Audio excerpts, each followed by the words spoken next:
Hello and welcome to the We Are Birmingham podcast. I'm Chris Golding. I'm Matthew Elliott.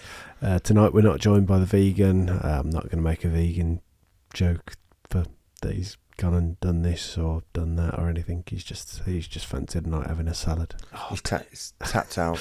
Yeah, he's tapped out. Very busy with work, so he's not with us tonight, unfortunately. He's taking some personal time. And I mean, that probably rolls us in quite nicely for us to just say the reason that we haven't been recording as regularly as we like is not just the fixtures that have been coming thick and fast at the moment, but also personal schedules and whatever else, personal life, work, everything that's going on. Finding a date and a day and a time that we can fit a recording in. There just aren't enough days in the week or hours in a day for anything at the moment. For me, I'm just it's at this time of year does obviously get it's quite busy for everybody with families and whatnot, and people in general. But one of the busiest times for me before Christmas with work, and then you've got things with family and friends to squeeze in. I know Dave's very busy with work, and I know that you are as well, as we've just been discussing before we started, that you've had a chaotic few days. Yeah, meeting after meeting after meeting. I've literally covered it. I think I've gone down every single road in Northern Ireland this week. I've still got more to do tomorrow. Yeah, and then we throw into that in the last 2 weeks. 2 weeks is it since the Shrewsbury game ish? We've played 4 games since. Four games. Yeah. So we, as a little explanation, we're recording at 8:30 at the moment tonight because that's the time that we've managed to slot in on the Thursday night. We've got to then try and get this out before. I'm going to try and get it out tonight, but as Dave's not around. Before the Barnsley game. Before the Barnsley game, but these midweek 2-game fixtures just aren't great when you've got this stuff going on. And I mean, I went to the sea. I've been to the seaside twice in the last 2 weeks as well. So I went to been to Exeter. Didn't actually see the sea then, but did see it in Blackpool. Then to Shrewsbury as well. I can see it if I look out my window or one of my windows. All right, show off. Not the Blackpool sea. not Blackpool. It's probably the same sea because it's not just all one big sea, but all different. Let's see. You try telling the sea that it's not the same sea when it crosses a border. When it crosses, mine is the Atlantic Ocean. That's what I can see. Well, it's all one big sea, but different borders. Anyway, as we were saying, lots of games to talk about. Shall we get into them? Apologies for not being. We should probably just say apologies for not being regular with the content, but that's the explanation why. So let's get into them. It's probably not going to be one next week as well, because I'm away all next week in England, every day. We're playing Tuesday, aren't we? So unless I take stuff with me and do something in a hotel room, I might be able to do something on the Wednesday, but I don't know. So let's not make any promises. We'll see what happens. We'll see how we go. Or you can just try and record me whilst I'm waiting at the ferry port on Friday night on the way. We've done the ferry. We have done that before. Yeah. If we get a good enough signal, I can sit in my car and do that on Friday next Friday night when I'm coming back here. So I'm going to be over in England for a week essentially. So let's crack on. Let's get into it. 3 wins in a row, including cup games. But let's go back to the defeat because I don't think we can look over it. I know that it was a little while back and we didn't get to record and vent, I suppose, about it.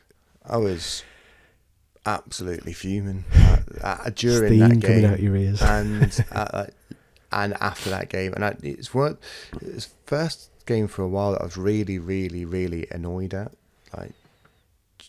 genuinely annoyed, just everything just felt wrong about that game from the very first minute. The setup didn't feel right. The way, Ethan Laird was the mind-boggling one of the game. I'm still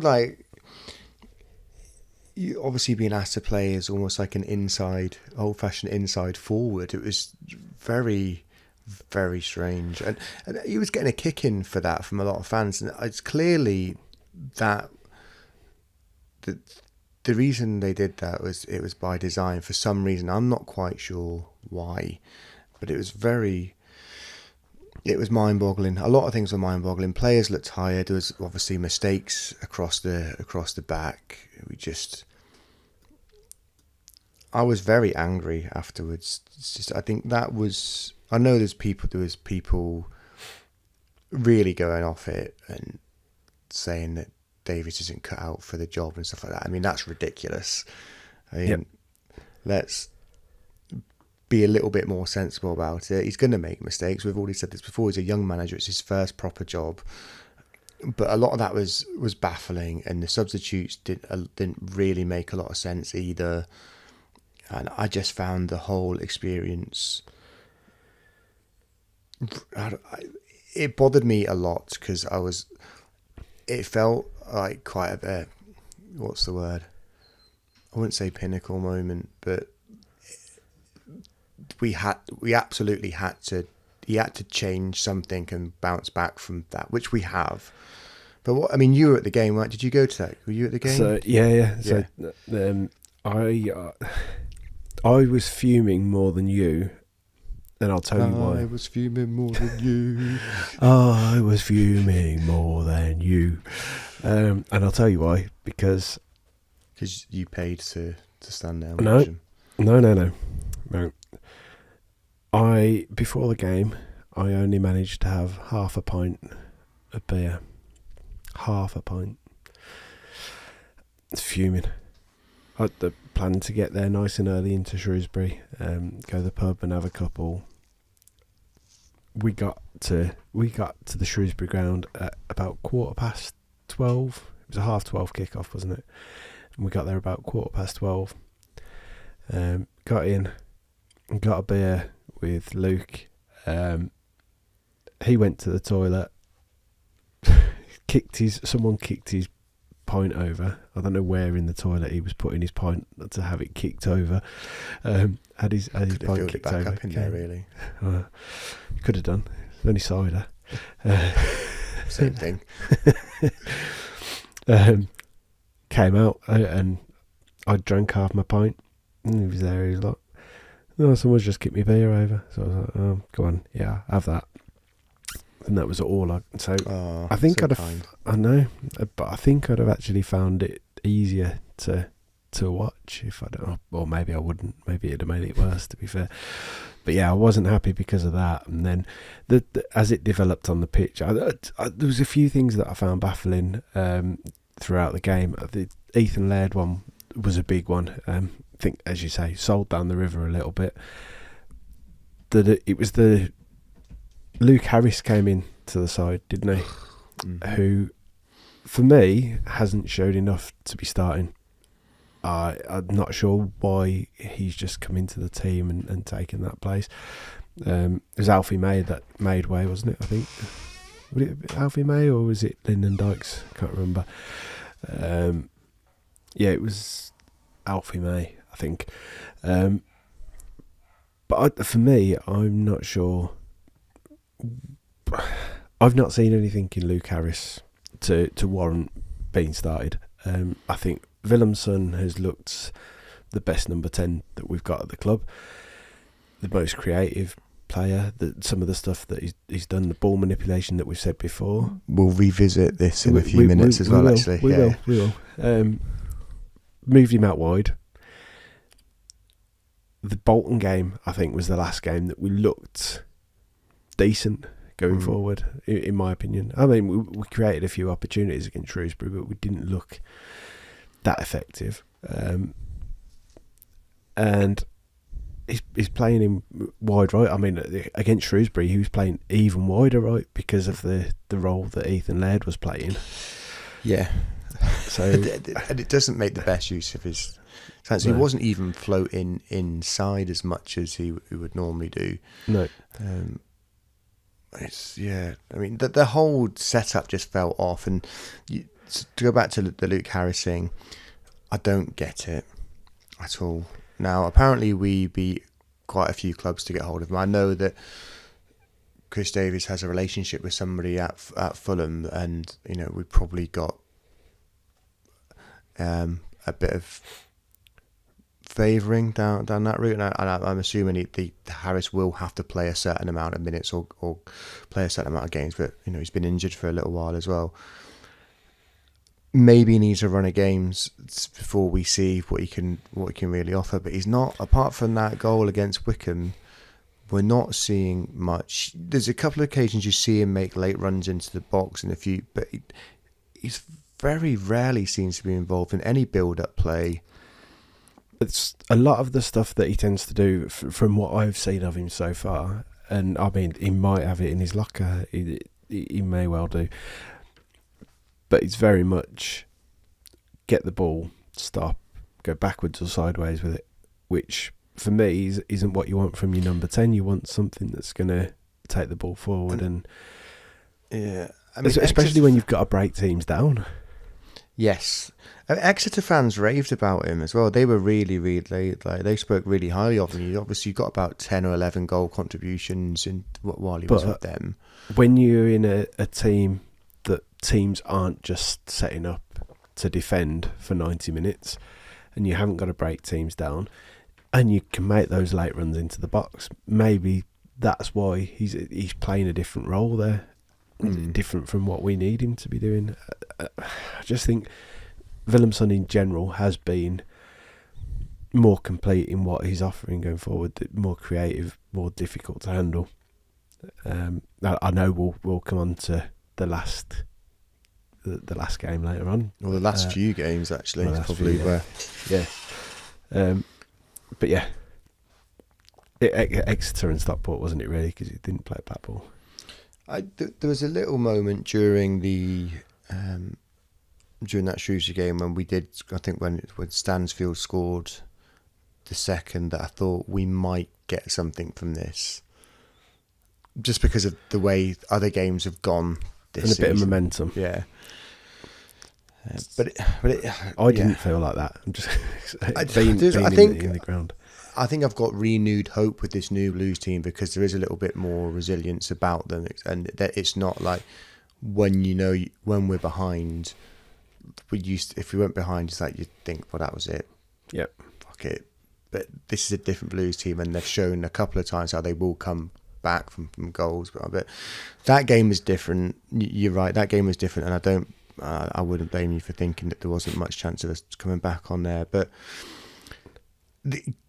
Davis was obviously very, very annoyed in post-match press conference. I think he said that it was the worst that they'd played. They did some good things, but ultimately, like, a lot of things went wrong. And I don't think anyone that watched it or that was there would disagree with that. No, I don't think that they were helped out by some of his decisions either. Though. I mean, he took very little accountability for a lot of that, which that might be his style, which is fair. But I think the way they set up and the subs weren't particularly great. But the important thing, talking about subs. Sorry, I'm just going to jump in there. Talking about subs, the Keshi Anderson one seemed very bizarre. I know you said it was a dead leg, but like Keshi when he went off looked bemused. He looked very unhappy about it, and that to me doesn't say that he's walking off with a dead leg. No, I thought there might be something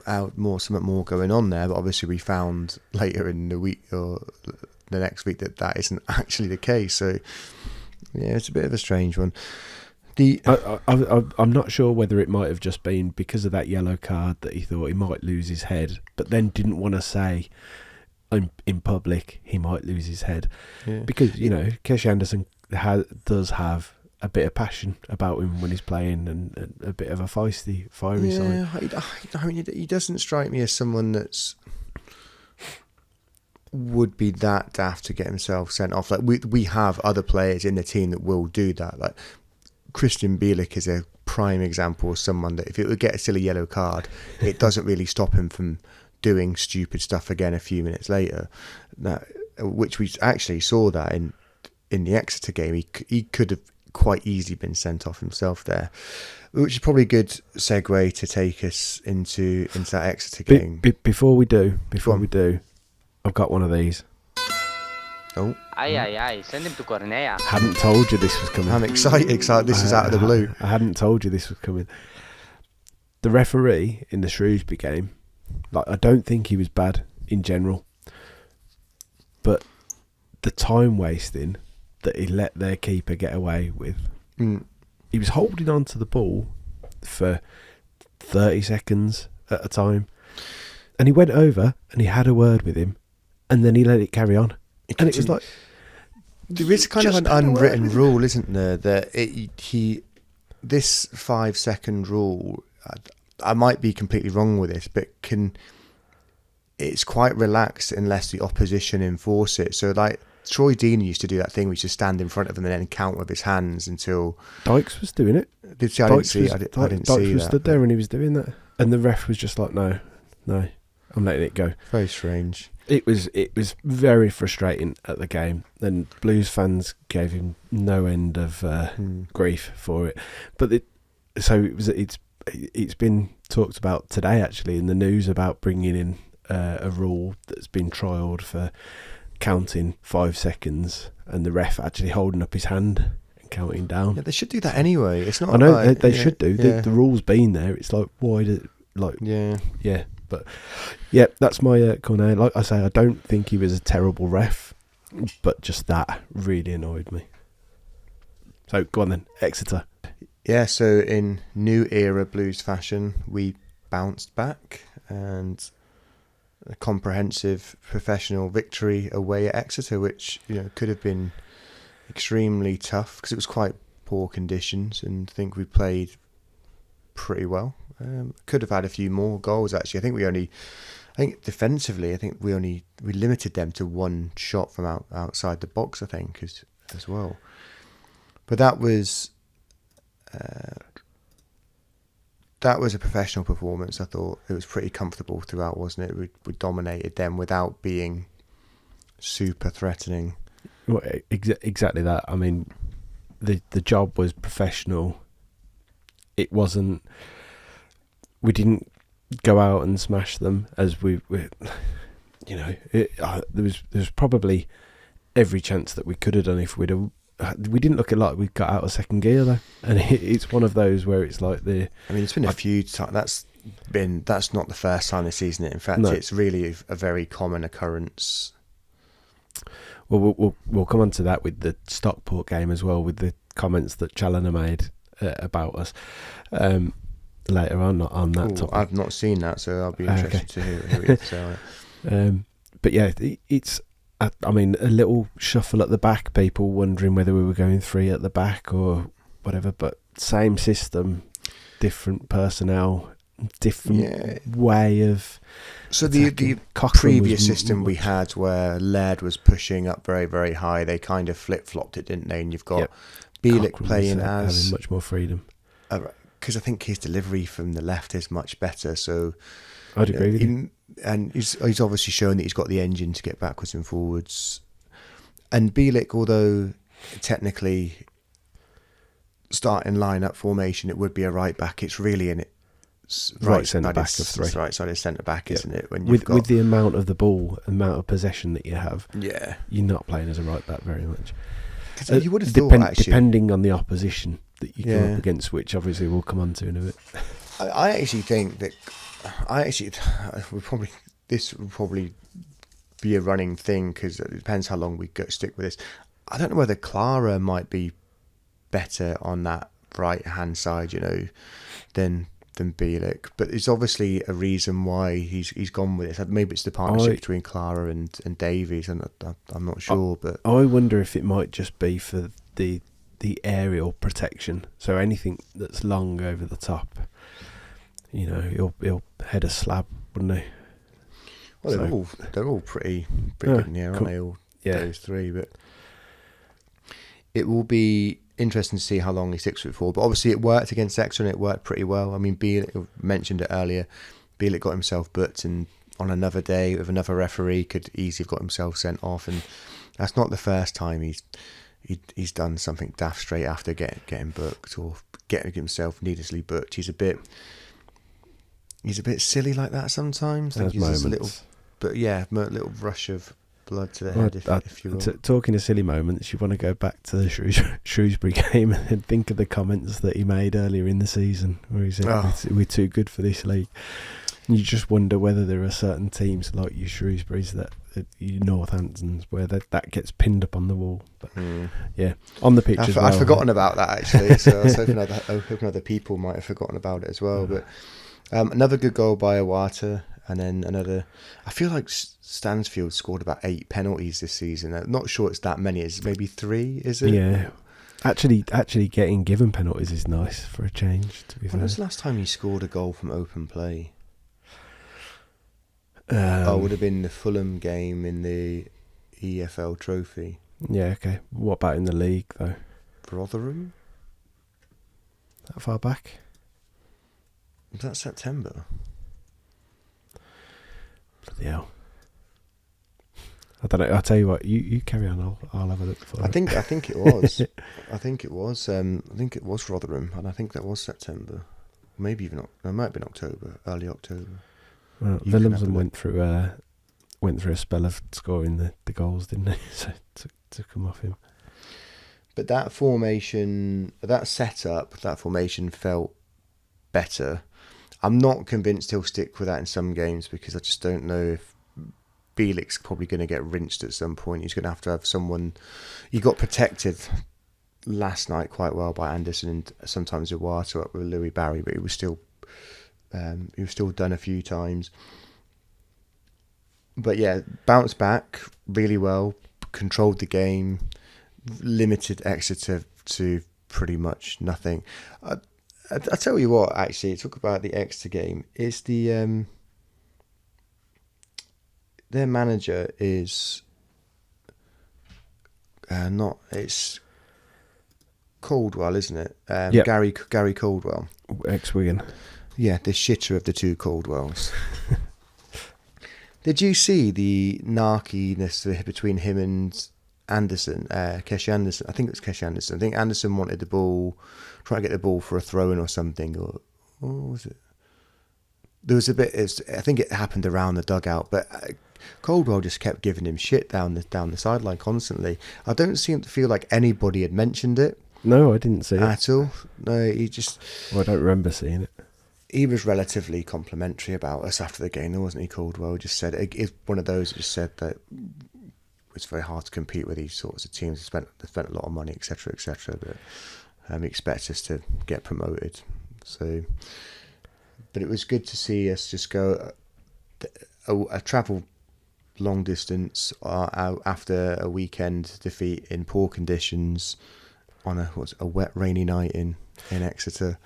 Oh, mate, it was horrible as well. It was absolutely horrible. Oh, it was nasty, wasn't it? We were under shelter, so it was fine when we were there, but it was like grim when we were like on the way back to the car and from the pub to the ground. Yeah, it wasn't nice. But it was comprehensive, and we stopped that mini rot, we'll call it. As it moved just quickly into Blackpool, so obviously you made about 10 changes or something. It was maybe even more than that, was it? It's quite a lot of changes anyway. Bielik was in, so yeah, 10 changes. That was 10 Bielik changes. was the only one. Changed the keeper, changed everyone else, I think. I mean, for me, I did wonder whether the forward two, or not forward two, I think Dykes maybe played it a little deeper, but to see which one might be able to offer us that bit more of a different threat against teams in this level, because a lot of people were calling for Duke after what was it, the Shrewsbury game? Shrewsbury. And I sort of get it in that I haven't seen an awful lot from Dykes yet to suggest that he can offer an awful lot. I think I probably disagree on that. And he played quite well last night, actually, when he came on. I think he helped us to nullify their threat last night in the second half. When you saw that lineup, though, what did you think on Saturday? It's just going to be Brexit ball, isn't it?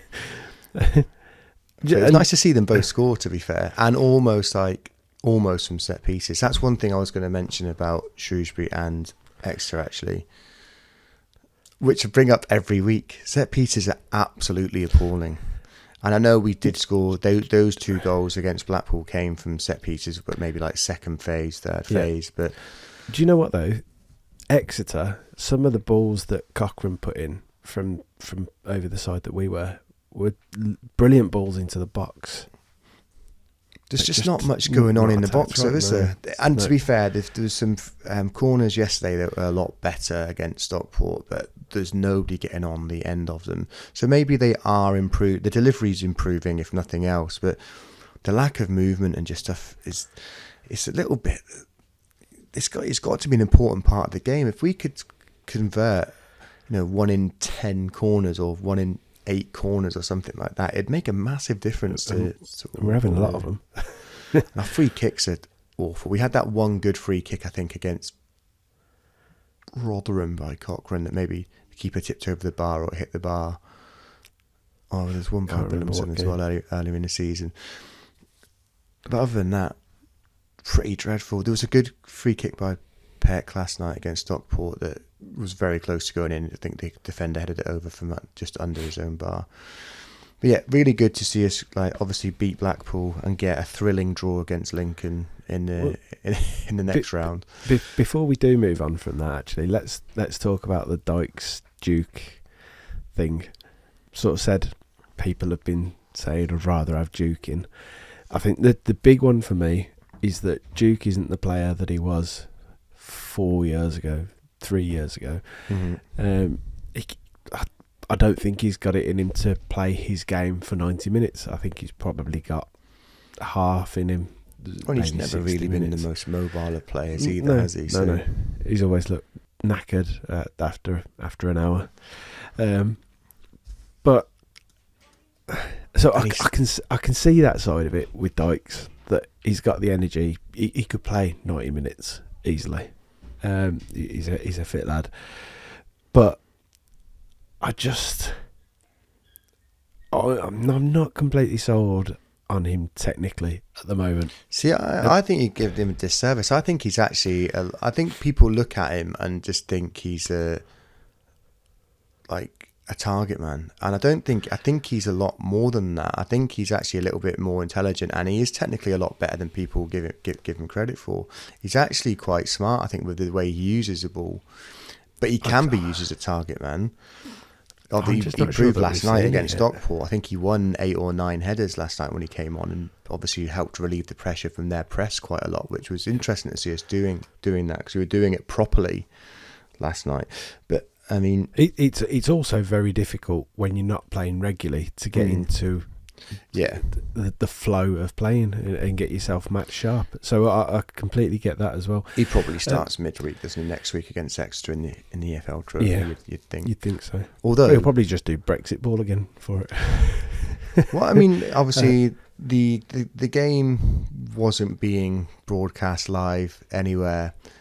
Well, it wasn't supposed to be broadcast live anywhere properly. I may or may not have seen about 40 minutes of that game, one way or another. With a lot of other people. Along with a lot of other people, yeah. We won't go into that, but what was the general style of play? Because I know when looking at the stats that there was less passes, I think we had less possession than we normally do, although still had the lion's share of possession. It looked, just from a statistical point of view, that actually this wasn't our normal way of playing. It wasn't. It was more direct. It was, which it's going to be, isn't it, with the team that you've got there. First half, I still thought we were fairly dominant. Second half, it was just, you're 2-0 up, aren't you? They made changes at half time that we couldn't react to maybe, and it was one of them, just see the game out then. At that point, it was one of those games. I'll tell you what I was pleased about, that we've said for a long time, he's got to be smarter with the squad that he's got available.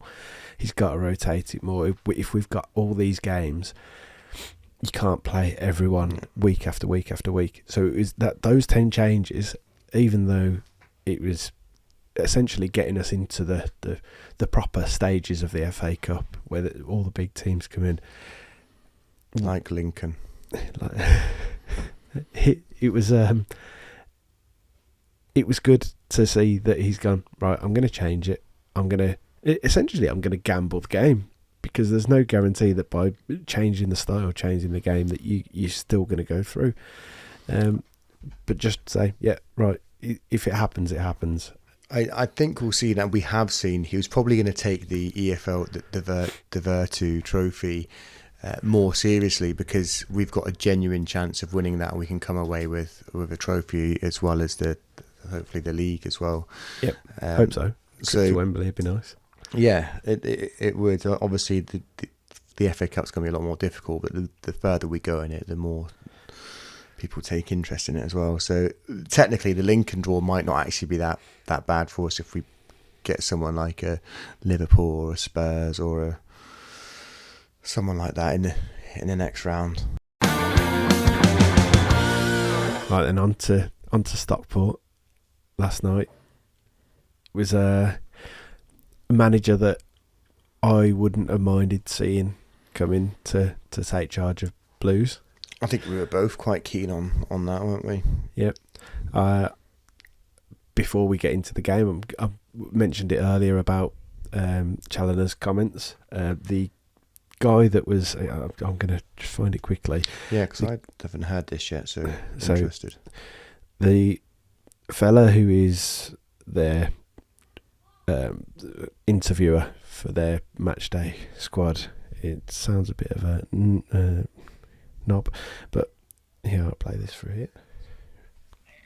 It is interesting because given the money they've spent, which is well publicised, and given where they are in the league table, there wasn't that gulf in class that you might have expected tonight, and that must give you real encouragement. Let's be clear.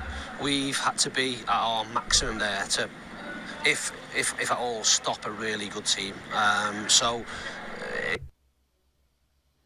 Yeah, it didn't carry on. That was just the clip. Oh, okay. But that essentially, I was hoping that was going to be. I was going to hear a bit more then, but that was all that I could find quickly. But yeah, essentially saying, look, it doesn't matter what's been spent. They're a very good team. It's like, all the teams that you seem to come up against, the interviewers always seem to ask daft questions and like go with a daft mentality, and it's like, oh yeah, we did really well, didn't we, considering the amount of money that they spent. It's like, look, we've got to try and compete with them. They're a very good team. It's like, it is what it is. I thought the first half last night was probably the best we've played all season for me personally, and I thought I was on my own, and then I noticed a few other people had mentioned stuff online, and I think Ryan Deeney was one of them, and there's a couple of others. So I felt like, right, this isn't my imagination. We did actually look really, really good. But you know why I think that was? So reasons for me: Stockport play out from the back. They like to play football. They tried, but they still set up with a 5 at the back, which they don't normally do. No, so they did still. They were deeper than I was expecting them to play, and that was obviously down to system. But they did try and play out the back. Ultimately, that cost them, because the first goal was them trying to play out. We pressed high, won the ball, bang, goal. Lovely work from. But that's something that at the start of the season we said we've been working on that. Like, we're gonna, if teams try and play against us, they're gonna come a cropper, and as it showed last night. It's surprising we haven't at that, because obviously a few teams in the league do play football. We haven't seen us do that a few more times so far, but most teams just aren't. A lot of the teams that we play, are they? Exactly. A lot of the teams that we play, even if they play out from the back and they play football, they come up against us and they tend not to. They adapt how they play, and like they sacrifice their possession game for we'll try and defend it.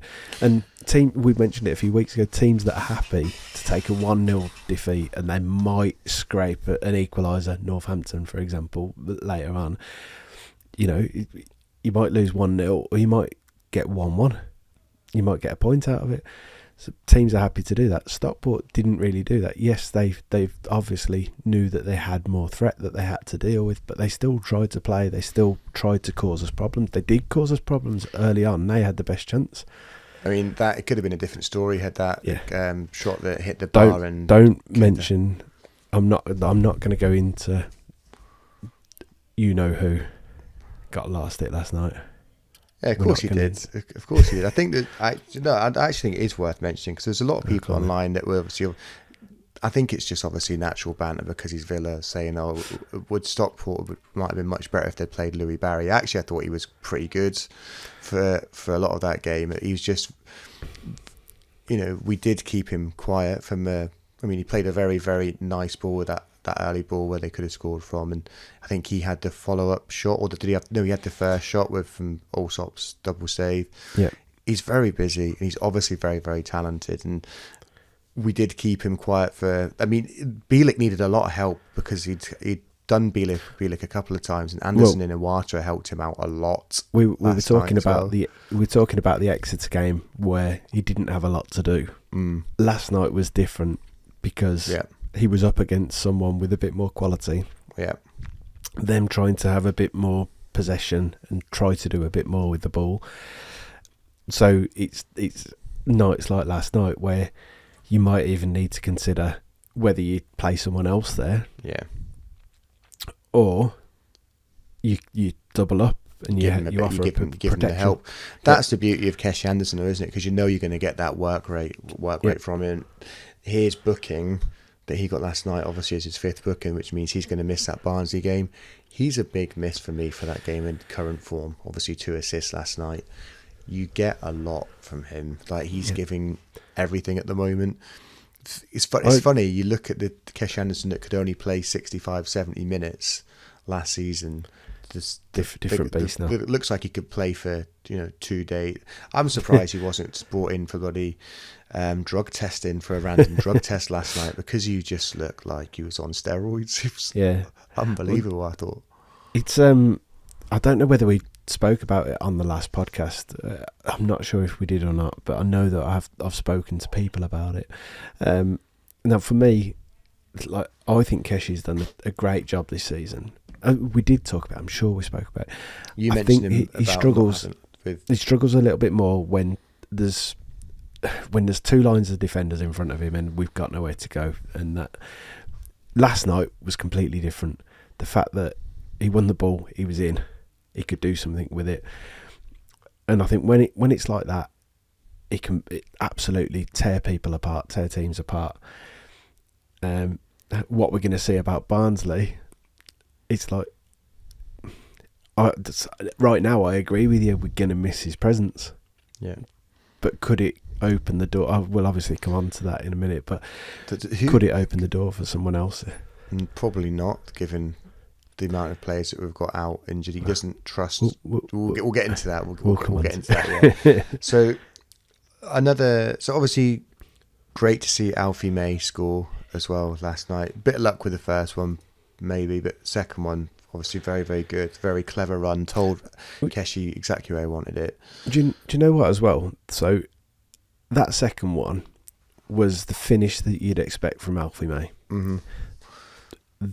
We haven't seen that for a little while. He's missed a few chances, snatched at a few chances. And there was an instant change in him after he scored that goal. Yeah. And also worth mentioning how all the players ran to him, and it was like it was a massive weight off his shoulders because everyone was like there together with him. It is. So I made the point last night. Do you remember Peter Crouch when he played for Liverpool and he went on a massive goal drought, like couldn't score? He might have even been when he first joined. And one hit him on the arse and went in. Yeah. And from that, he couldn't stop scoring. And that confidence that you get from as a striker, your name being on the score sheet. Yeah. it can absolutely fire you up, and it did last night. That second finish was what you expect from him. He was buzzing about almost straight away, but it was so good just to see the rest of the team, like how much it meant to them as well, because they obviously knew it was weighing on him. Yep. But yeah, second finish, absolutely superb. Knew exactly where he wanted it. Told Keshi where he wanted it. Keshi put it on a plate for him, put it away. It was a shame he didn't stay on for a bit longer to maybe get his hat trick. I think that might probably happen this season. Now he's playing in the 9, but now he's playing in the 9. How effective is Stansfield out on the left? I mean, obviously he played his part in that goal. Are we worried about the fact that he's not really scored, but as we said, any goals from open play since that Rotherham game? Right, we're going to talk about Barnsley in a minute, but I'm going to make a suggestion here now. So, the Alfie May, how do you solve a problem like Jay and Alfie, whatever? I think it's quite clear to me who Alfie J. Your striker is your number 9, the guy who in that box scores goals, like we saw last night. When those opportunities come, he finishes them. He's wasted anywhere else, in my opinion. Although he did put a few lovely crosses in last night from out on the right. Strikers generally, in my experience, strikers nearly always put the best ball in because they know exactly what they want. Another striker wants. Yeah. But no Keshi Anderson for the Barnsley game on Saturday. Put Stansfield out there. So who'd you put out on the left? Yakiyama. He doesn't trust. He won't trust him. He won't trust him to play an away game. I mean, I'd be surprised if he does. But he wasn't even on the bench last night, was he? We'll come to that. Yeah, we'll come on to it. But Willemsen. Yeah. Now he got into a couple of good positions against Exeter where he probably should have done a lot better.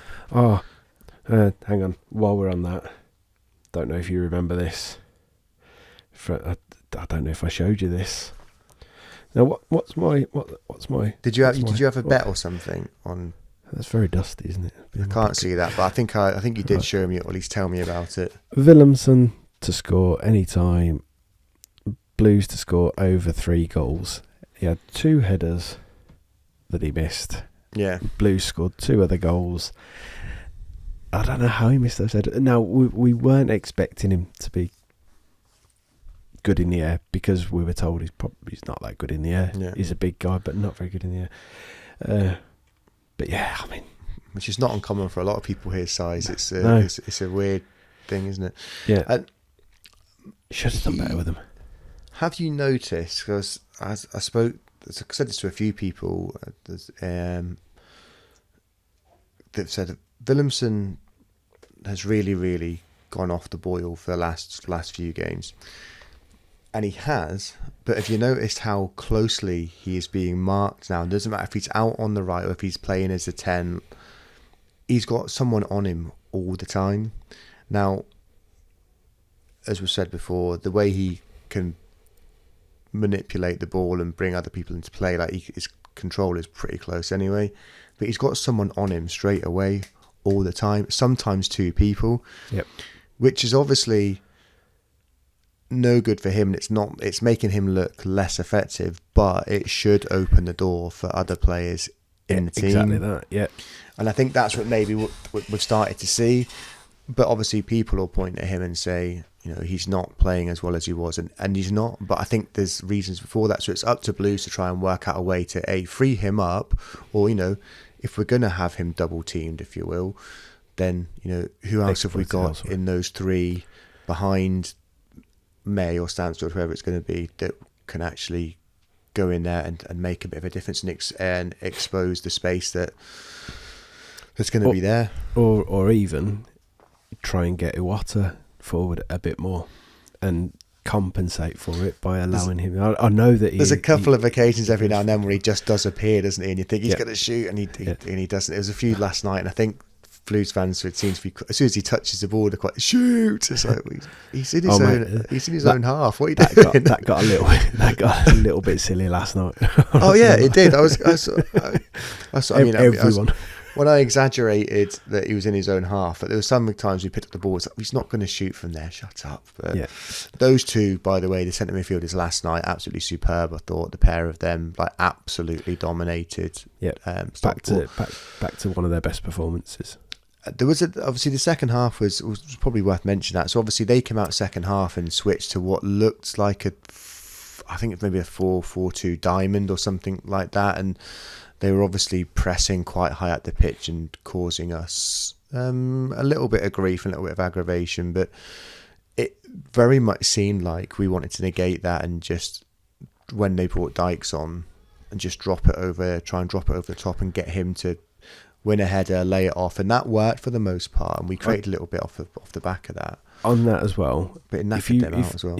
If you remember earlier in the season, and to be fair, even just a podcast or two ago, we said we need to offer something a little bit different at times. Like it's all well and good having the ball, building possession, playing it around, but give them something else to think about, whether that's a long ball, whether that's a cross. Give them something to deal with that you can then regain possession and do something with it.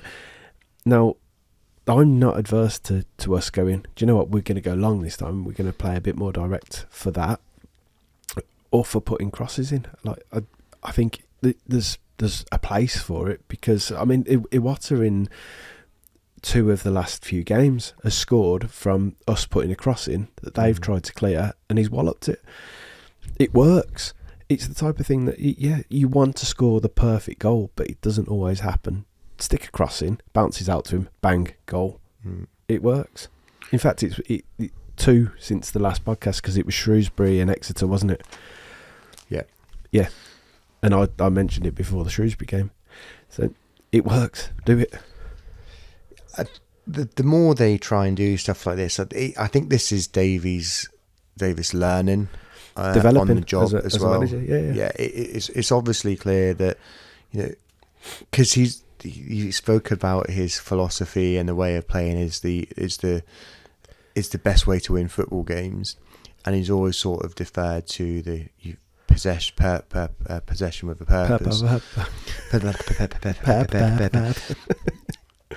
He's obviously thought differently about it, and I think maybe weather conditions might dictate that occasionally sometimes as well. So it rains a lot here, so yes, he's learning. So I think it's really, really important that's progress. It's worth noting on that as well, and I think we said it on the last podcast. In that Coach's Voice article that he did, he said Brendan Rodgers with Liverpool that they'll find different ways to win. They won't just play one way. They'll offer multiple threats. So maybe it could be that he spent so long working on this Blues team, perfecting or trying to perfect the way that we play as a base, that he's now starting to say, right, there are different ways that we can do this and that, and different things that we can work on. So whilst it might have seemed very stubborn for a long time in that we're not gonna change from this, just having these different options now might be coming. What have you seen the video of the dressing room afterwards? No. Go and watch that. Last night. Yeah, so there was a video camera of Davies addressing the team post-match, just basically saying, well done, it's a complete performance, this is us growing as a team. We negated their press in the second half by bringing on, and he actually did mention Lyndon Dykes in it. I'll tell you what, here we go. Alright, okay, so outstanding win, outstanding win, and that's the type of football we want to play, right? Straight from the start, okay, we got into our groove and we blew them away in that first half, okay? They had a lot to do in the second half. But like I said to you on the weekend, we showed that we're becoming a proper team. Because what it was in the second half, it was a little bit more of a fight, okay? And what can we learn from that? Basically, second half, they've gone man to man, Yeah, 4-4-2, man to man, nothing to lose. They're throwing the kitchen sink at it, right? So against Blackpool, this is the same picture, and we can look at this tomorrow when they're coming to press us like this. How do we find those passes to the top line and go and support? Okay, but you have to go over the press. Lyndon, outstanding when you came on. Yeah, getting hold of the ball, and we played over the press from there. That's the type of game it was in the second half. But the defensively, the spirit, the heart, the fight, bouncing balls. I said they've got to be a blue head, a blue foot, and it was. Okay, so we're showing we're a proper team now. We play football, but we're there for the fight as well. Yeah, and that's going to be the difference for us. We're being here to be the team we want to be, playing with that heart, that spirit. Okay, and yes, we can improve, and we should want to improve. Okay, brilliant 2 goals, Alfie. Comes from our pressing, comes from our energy. Okay, so we should be happy with this. Okay, it's a great night for us. 2-0 Exeter. We go to Blackpool away. We get that result, and now we get this one. I said to you, can we go on another run? Absolutely, yes, we can. Okay, and we're at the start of it now. Okay, so the idea for us is, can we get better from here? Okay, but to a man, outstanding. The boys that came on, straight into it, straight away. Okay, and we did what we had to do. Okay, so well done to everyone. They want to get those blue heads and blue feet looked at, I think, potentially. Might be some severe bruising there, potentially. I get that in a cracker. I'm cynical enough to know that the addressing of the players isn't normally like that, and there was probably a bit of that was for the cameras, so he's obviously very aware of that. It was a little bit different from the media team, wasn't it? A little bit different, and I did find it quite interesting. I'm sure there's a lot more stuff that went on in there that we haven't seen. Now fuck off. Yeah, because I've heard other bits and bobs about him doing his nut even when we've won. So yeah, interesting. But no, it was a good performance last night, and I mean he rightly pointed out that first half we controlled and we were much the better team, dominated. In second half it was a bit more of a battle and we showed a different side to us. So we can do both sides of the game, and I think he was absolutely right then. His subs were good last night as well. I think he made the right subs at the right time. I would have liked Alfie to stay on a bit longer, see if he could have got his hat trick, but ultimately I think he made the right decisions last night, and he is learning quickly, which is really good to see. Yeah, the only one for me that was questionable was maybe the Stansfield or May one. The first change, and could Alfie have done a job just dropping back, still giving him that opportunity when he brought Dykes on, especially as Stansfield has just been booked and looked like he could potentially lose his head. There was at one point where we played it round. I think 2 of our players got ripped down. The ref played advantage for the first one, didn't give anything for the second one. It went over, and then Stansfield. I thought Stansfield was going to run over and just absolutely clatter the guy. And to be fair to him, he just ran in front of him, nipped in front of him, won a free kick. That ref last night was a bit strange because at the beginning of the game, he was letting things go, and I thought actually I can deal with it. It's quite good to see. He wants teams to play and let a bit of free flow, and he will let niggly fouls go. And then in the second half, I don't know whether it's just because the style of play from both teams changed significantly in the second half that actually he just got a little bit more testy with stuff. But he seemed a little bit. But I was fine with him first half. I thought he was trying to let the game flow, and I liked that. I tell you what, and it might just have been caught up in it at the game, but I've just felt like he was a bit inconsistent with his cards. Like, we seemed to get cards very quickly last night, and they did things, and it was like, no. I'll be honest, the refereeing in this league has been pretty bad, but I feel like for the majority of games we have been getting the rub of the green. I think that sometimes just comes with the more games you win.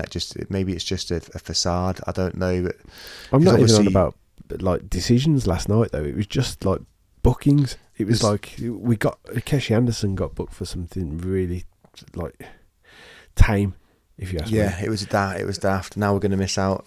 Yeah. He's going to miss out on. But then some of their players were ripping players down. Nothing, free kick, nothing else, and it's like. What have you? I don't get it. I just found that inconsistent. I thought generally it was all right, and type of, it's just officiating that you've got to get used to. I don't like the inconsistency that you get between from referee to referee, and that goes for all of the things where it goes to their discretion. But it's kind of, that's it's just football for you. Yeah, it is. It's exactly it. They're not robots, so we have to remember that. And I think that's obviously they can't even use robots, right? Can they? Well, maybe give them this VAR, time. and they still AI can't referees will be coming soon. So you heard it here first. Before we jump into referees a robot. So before we move on to Barnsley, so it's probably have a quick loan watch update, I think, because I think something significant might have happened this week. Okay. Derby Joe. Oh, it's loan watch. I'll finish on the thing that was significant. I'll start on some of the lesser stuff. So Olifinjana's gone on loan to Redditch. I don't think he's played yet, so we'll see how he gets on there. But the fact that he's going on loan to Redditch would suggest that probably he moves on at the end of his contract and we're not going to see him again. Same could be said for pretty much everyone out on loan, I think, to be fair. Josh Williams doing pretty well at Gateshead, played a fair few games now, seems to be doing pretty well. The comments I've seen from some of their fans seem to be pretty positive about him. It's funny how he was playing in the Championship semi-regularly under John Eustace for a while, wasn't he? But... and yeah, he always looked like he had some little something about him. He was shoved out on the left wing at one point, or left back at one point, wasn't he, as well? Or left wing back, I think. Yeah. Which obviously did him no favours. I think more happened with him behind the scenes than I think a lot of us are aware of. That it's obviously seen him drop down to play at Gateshead. Also at Gateshead, Josh Home has played about 20 minutes, I think. He's barely played there, so not quite sure what's going on with him, because I thought he was one of the guys, the under-21s, that I thought would break through in the next couple of seasons. The fact he's not getting any game time down there is a little bit concerning. I don't feel like it's been a very good loan for him, despite the fact it's kind of his sort of hometown. Yeah, part of me wonders whether it's just not the setting for him, not the is it too rough, if you like?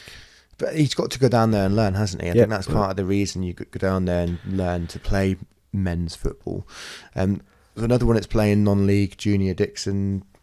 So if you all the sound people, like a terribly protective parent. Oh, is it too rough? Don't be too rough. Well, Junior Dixon's played 17 games, I think 17 or 18 games, and he's only scored 4 goals. So the people that were moaning about him not getting any game time or not given an opportunity at Blues, the picture is being painted for you. He's probably never going to come back and play for Blues. So I know people will still kick off about it. I'm sure there's people still crying about Kyle McFarlane never getting a game. He's not going to happen for him, I don't think. Tyler Roberts is going. I think. The Shoemakers mentioned him that he's probably been their best player this season. Very little in terms of goals and assists return, but he's obviously playing in a team that isn't doing particularly well. They've just sacked their manager. It sounds like he could be replaced by Robbie Savage, based on some stuff I'd heard earlier on. But we'll see if that happens. That would be funny if that did happen. Would be. George Hall scored yesterday, I think, didn't he, for Warsaw? Yeah. So he's starting to get a run of games again. Day before, was it? Day before, was it? Yeah, sorry. Tuesday. He's getting a few tidy finish as well. He's had a few games out. He's had some back injury and stuff like that. So not surprised, because he suffered some injuries. Sadly, but good to see him play. He needs a run of games. I'll be honest, I'm still not convinced he's going to come back and feature for us. I think he might end up getting moved on. I hope he proves me wrong, because a couple of seasons ago he looked a real decent player. But it might just be the end for him with Blues, I think, potentially. Longhello doing fairly well at Cambridge by the sound of it. Scored one, set up a few, playing left wing back. So he's another one that I think will go permanently.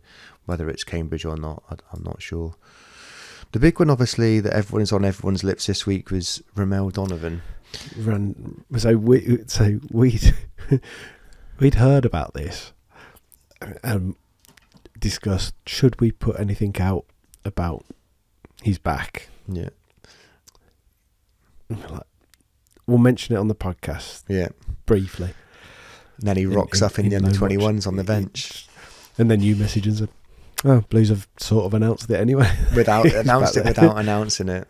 And then they didn't put him on the team sheet on the website or something, did they? Is that right? I don't know. I'm not 100%, but I think someone said that they'd put it on social media, but they're not on the website. Obviously, I don't know if that's right. Came on, didn't he, for a few minutes, I think, and obviously got beat 8-1, so that sounds like they were quite unlucky in that game. Fine margins and all that.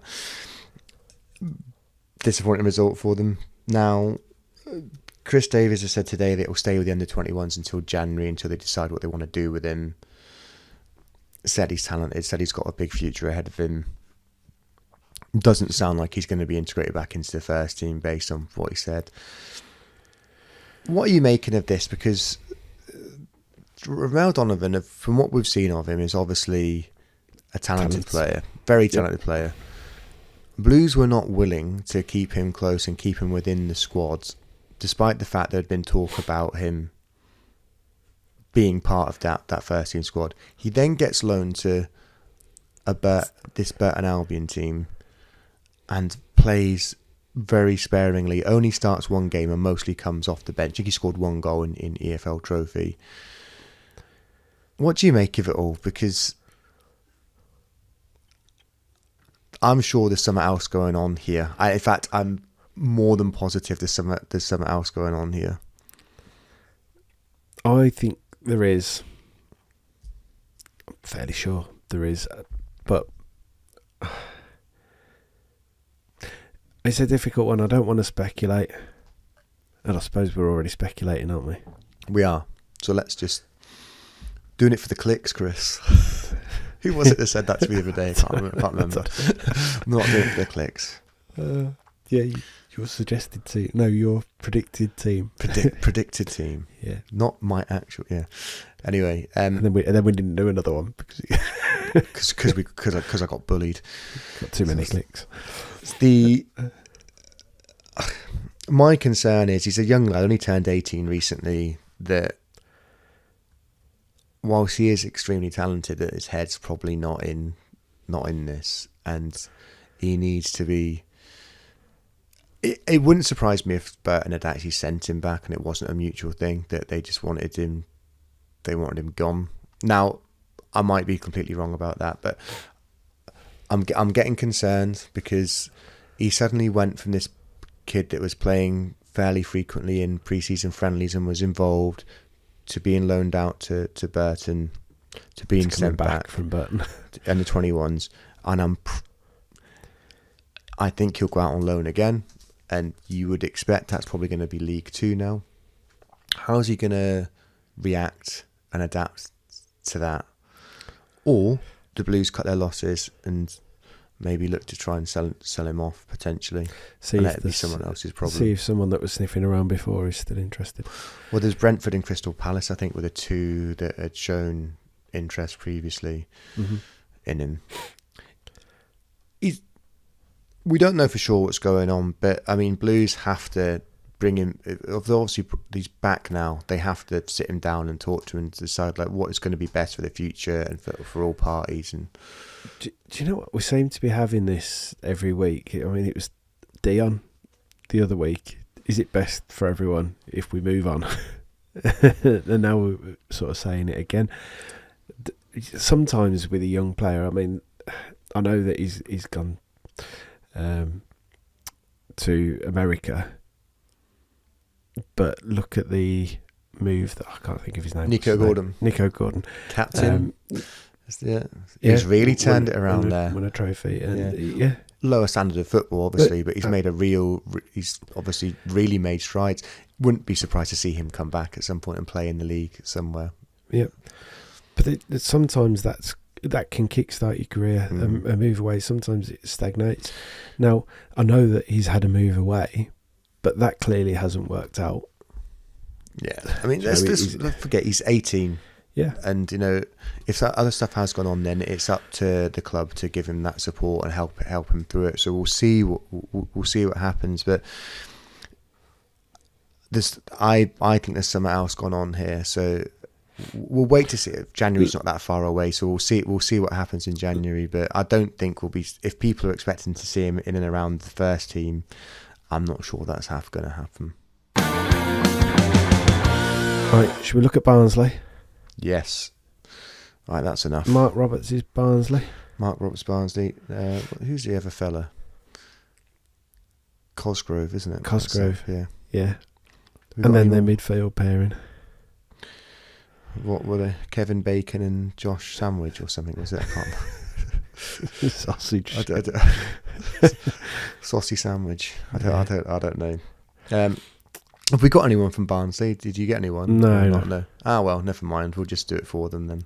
Yeah. Like we've said, this. I thought you were about to speak Northern then and just be like, do a Northern rundown of the Barnsley team. Here by gum, I tell you what, lad. Mark Roberts at the back. At the back. Oh, I tell you what, since he's been back. Oh, Barnsley. His long throws are great. Yorkshire tea. Oh, yes. Yes. Absolutely terrible. That's my yes. Oh. So they're in the top. They're in the I top do love of the Yorkshire table, tea, actually. It's my favourite tea. I think it's most people's favourite tea. It's good tea. They're 8th in the league at the moment. I thought they were a bit higher than that, but I don't. Yeah, so they lost against Barnsley on. They lost against Wrexham on Tuesday. They beat themselves. The FA Cup, they got beat by Bristol Rovers on penalties. They drew with Reading. They lost against Wigan. Oh, so they've not won in a few games now. So they haven't won since the 8th of November when they beat Rotherham 2-0. Excellent news. So that's worrying. So how did they do against Wrexham? They created a few. They had more possession, more passes, created the same amount of chances, although Wrexham had a higher number of shots on target. Wrexham scored in the very, very last minute by the looks of it. So we're looking at the Reading game. We've got no Barnsley insight. We've got no Blues breakdown. Oh, excuse me a second. No. So unprepared, but these things happen because this was like a last minute thing, wasn't so it? Unprofessional. So I've got shamelessly using who scored for their strengths and weaknesses, as you do. Who did score? Counter attacks, very strong. Who did score? Alfie May twice. Strengths, very strong. Counter attacks, strengths, very strong. Brilliant. They're ranked in terms of. Got you. Counter attacks, attacking set pieces, aerial duels. That's what they're very strong at. Shooting direct from free kicks, creating chances through individual skill, creating scoring chances, and stealing the ball from the opposition is what they're good at. Their weaknesses: defending against attacks down the wings. Well, we've got no wingers. Mm-hmm. Defending against long shots.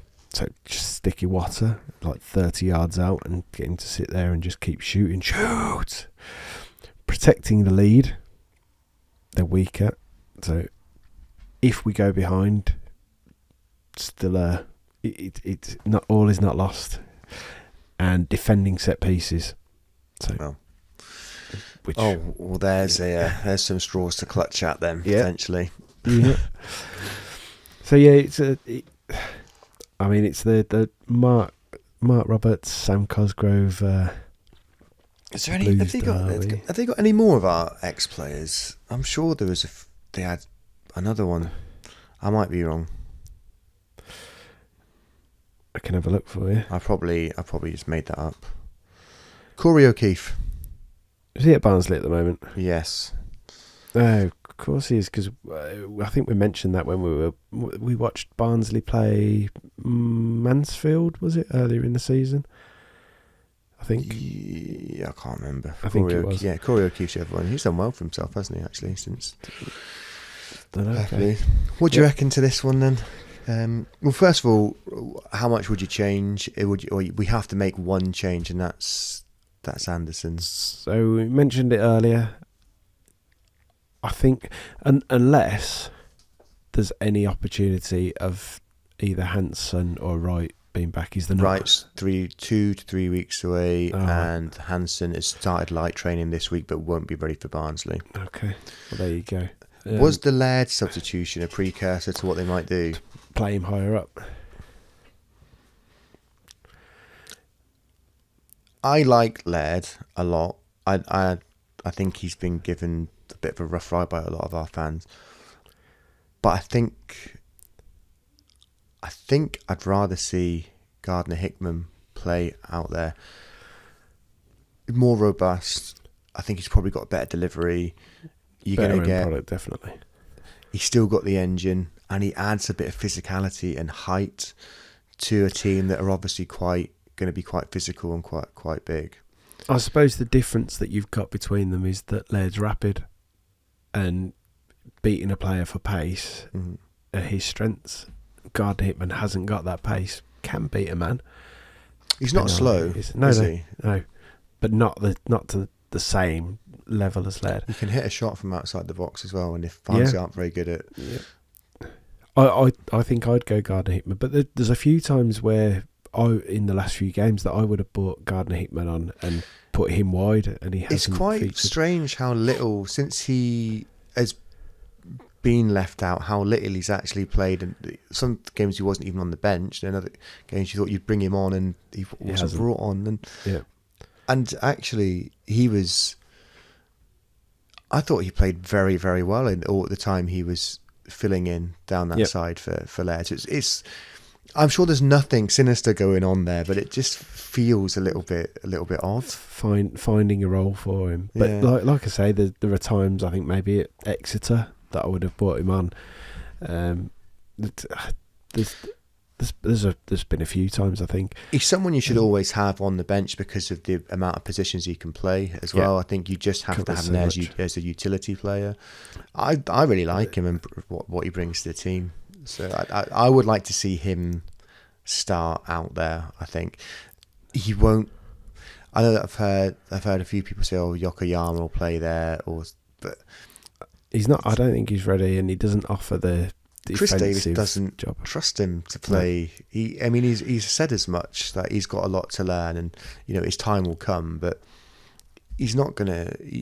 He's still struggling to learn the language, and he's still adapting to the game here. So he'll probably play an EFL trophy against Exeter midweek. I did feel a bit sorry for him against Shrewsbury, to be fair, as well, when he came on there, because I thought that he was sold a little bit on the wrong side for him, because he came on the right, didn't he? Yeah, he was quite wasteful actually, wasn't he? But again, he can use both feet. We know he can use both feet. Just didn't look massively comfortable there, and no, but not many people looked comfortable that day. To be fair, did they? No, so. that's true. But yeah, I don't think he's ready for a start. So one thing that concerned me last night before the game was the lack of attacking threat on the bench. Mm-hmm. Take away the two strikers that we had on there with no Yokoyama. It just didn't. That was him just rewarding Duke for scoring on Saturday, wasn't it? On Sunday, wasn't it? Really, in my opinion, that's all that was. Because maybe giving him a place, but would he have put Yokoyama on last night anyway? Probably not. I don't think so. You put him on if you need an outlet, or you're chasing the game. I think for me, or if you're 4-0 up, yeah. And you've got that freedom. As I say, I think he'll start midweek.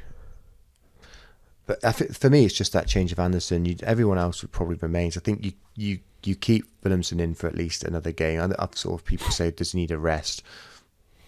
I think he needs freeing up one way or another, or keep doing what he's doing, create that space for other people. I don't think that's going to happen with less players. To choose from though. No. I mean, what I would say about the Barnsley game is that Barnsley might, because they're at home, the onus is probably on them, as they've lost the last few games, or they haven't won for a few games. The onus is going to be on them to maybe come out and try and attack, or try and do something, or they're just going to sit back and play a 5 at the back and just try and. Well, they've got the best midfield in the league, though. Yeah, this is also true. Maybe. So Willemsen might get more opportunity in this game potentially. We'll see. But for me, I'd probably put Gardner Hickman out there, but I could quite easily see him starting Luke Harris out there. Or do you think that he might start Luke Harris in the middle? Willemsen out to the right. Revert into that. 1 or 2. I mean, if Harris does start and makes an impact, brilliant. Or like you said, Laird. I wouldn't be adverse to that either. And maybe the fact that he brought him on midweek was a precursor to that potentially. But just to see, he wanted a quick look at it. It's going to be an interesting one to see what he goes with. And that watch him completely change everything now. I don't think we will. No, he's not. He's not that way inclined, is he? For these games, he just seems to have. If it's got a settled team, he tries to make minimal changes. So, yeah. I mean, what are you thinking? Sometimes to his detriment as well. Well, yeah. What are we thinking results wise? Well, of course, I'm going to go 4-0 Blues, and as I've gone for it for the last God knows how long, and it hasn't come in, I'm going to go 4-0 and Willemsen to score.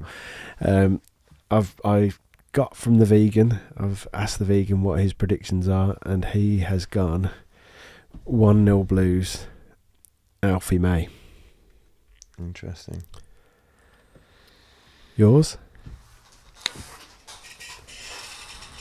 I think Barnsley have to come out and try and get something, which I think should play into our hands. So I think there'll be some scary moments. So I'm gonna go 2-1, and I went May last night, didn't I? So I did say he needs to score. Oh no, you can still go for it. We're not. I still go for May.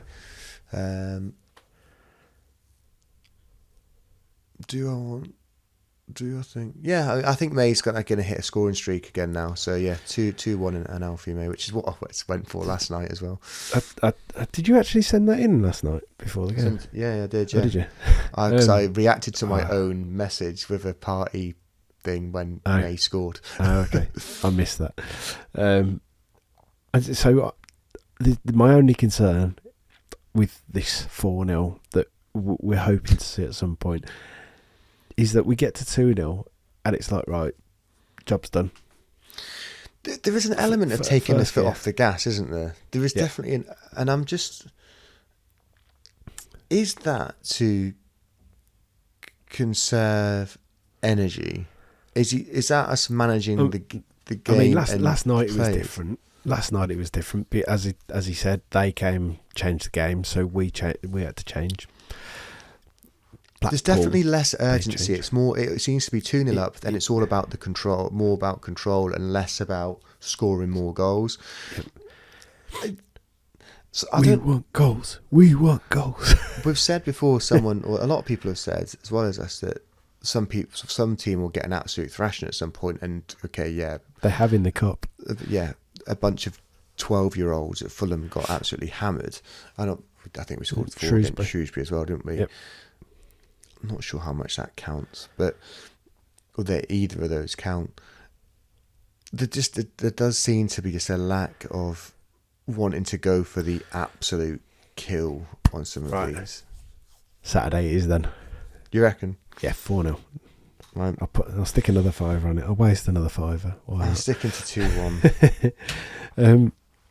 Right, I'm going to breakfast with Santa on route on Saturday morning. So please tell me you're taking your daughter with you. No, just me. Just me. And so yeah, we're like that. On the topic of Christmas, actually, I bought one of the Blues Christmas jumpers because I thought they looked really nice. Yeah. I wore it up Solihull today, and my missus was fuming because people just kept coming up to me as we walked past. Up the Blues! One lad walked past and he looked me square in the eye and he went, up the Blues! She was like, have people never seen a Blues shirt before? God. I was like, I'm genuinely really shocked by the fact how much heat it was getting. I need to get a new Blues Christmas jumper. I think my one is from about 8 years ago or something. I need to get a new one. These are really nice. I'm happy with it, to be fair. But yeah, that's I'm both going to wear it and stick it up behind the podcast for the foreseeable. Well, maybe next time we do one, I might have one by then. Who knows? We'll see. The Christmas episode, we can both wear them. We'll if anybody wants to donate to our fund so I can buy myself a Christmas jumper, then that'd be great. Yeah. On that point, until next time, safe journeys to Barnsley. I'll see you in IKEA on the way. With Santa. Until with Santa. With Santa. Santa's a blue nose. He is apparently so. Up the blues. Up the blues. And keep right on. Keep right on.